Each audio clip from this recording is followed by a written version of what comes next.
জীবনে এমন কিছু মুহূর্ত আসে যখন মনে হয় সব দরজা যেন বন্ধ হয়ে গেছে। চারিপাশে শুধু ব্যর্থতা, হতাশা আর অন্ধকার। ঠিক তখনই আমাদের মনে রাখা উচিত মির্জা গালিবের সেই অমর ভাবনা। হাজারো ইচ্ছা থাকবে, সব পূরণ হবে না, তবুও স্বপ্ন দেখা বন্ধ করা যাবে না।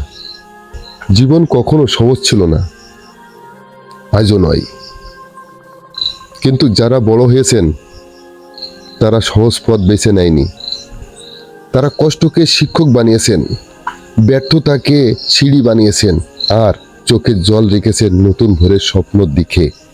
মনে রাখবেন, একটি ব্যর্থতা আপনার পরিচয় নয়, একটি হার আপনার ভবিষ্যৎকে নির্ধারণ করে না।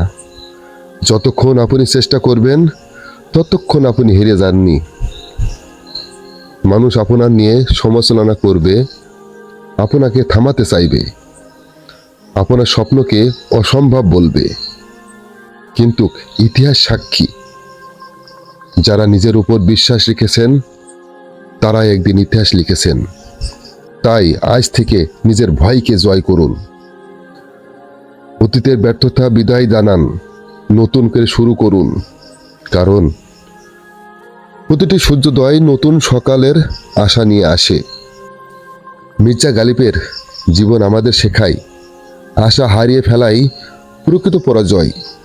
আর যে মানুষ আশা বাঁচিয়ে রাখে তার জয়ের পথ একদিন অবশ্যই খুলবে। তাই নিজেকে বলুন, আমি থামব না, আমি হার মানব না, আমি আবার শুরু করব।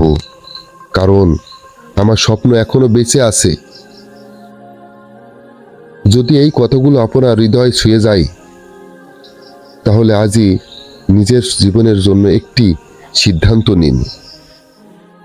যত বাধাই আসুক, আর কখনো হাল ছাড়বেন না।